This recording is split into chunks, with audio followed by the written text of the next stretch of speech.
વડોદરા શહેરના પૂર્વ વિસ્તારના સૌથી મોટા આદ્ય શક્તિ ગરબા, જે પૂર્વ વિસ્તારમાં અંદર જૂના અને જાણીતા ગરબા છે, સાથે જ નોન કોમર્શિયલ ગરબા છે, જે લોકોના આનંદ પ્રમોદ તેમજ માતાજીની સાધના માટે કરવામાં આવે છે. ખેલૈયાઓને પ્રોત્સાહિત કરવા માટે સંચાલક મંડળ દ્વારા વિવિધ માપદંડોને ધ્યાનમાં રાખીને રોજના 100 જેટલા ખેલૈયાઓને ઇનામ સ્વરૂપે પારિતોષિક આપવામાં આવે છે, તેમજ આ વર્ષે પણ આપવામાં આવશે.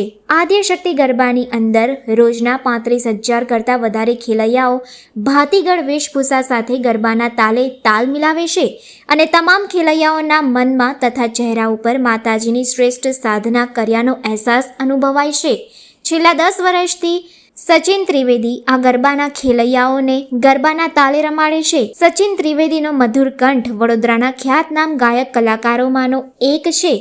એમના મુખે ગવાયેલા ગરબા સાંભળવાનો આનંદ મેળવવા તથા તાલે ઝૂમવાનો સુનેરો મોકો લોકો ક્યારે પણ છોડતા નથી. હાલ આજવા ચોકડી કમલાનગર પંડિત દીનદયાળ હોલની પાસે આશરે 5 લાખ કરતાં વધારે સમથળ મેદાનમાં આયોજક દ્વારા ગરબાનું આયોજન કરવામાં આવેલ છે. આ વ્યવસ્થાથી ખેલૈયાઓ તેમજ દર્શકો ગરબાનો આનંદ મેળવશે, સાથે જ સાધના પણ કરશે.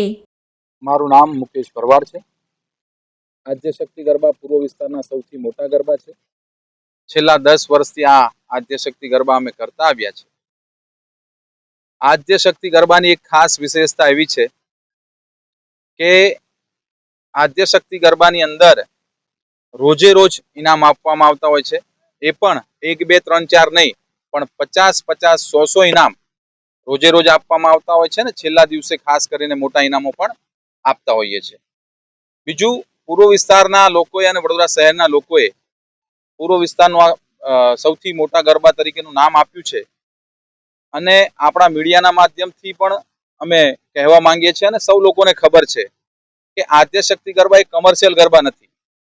આ માત્ર ને માત્ર લોકોની સેવા માટે અને આપણા વિસ્તારની માતા બહેનો માટે સલામતી માટે કરવામાં આવતો એક આદ્યશક્તિ ગરબા છે, જેના થકી અમે અમારી વિસ્તારની બહેનોને અમે નજદીકમાં એક સારું આયોજન આપી શકીએ, એ લોકોની સુરક્ષા પણ કરી શકીએ અને વિસ્તારના લોકોને એક સારું આયોજન આપી શકાય.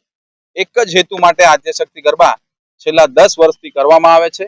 ખૂબ મોટી સંખ્યાની અંદર સૌ મારી માતા બહેનો અને ભાઈઓનો સાથ સહકાર મળ્યો છે. ખૂબ મોટી સંખ્યામાં લોકો રમવા આવે છે. તે સૌનો આપણી મીડિયાના માધ્યમથી ખૂબ ખૂબ આભાર માનીએ છીએ.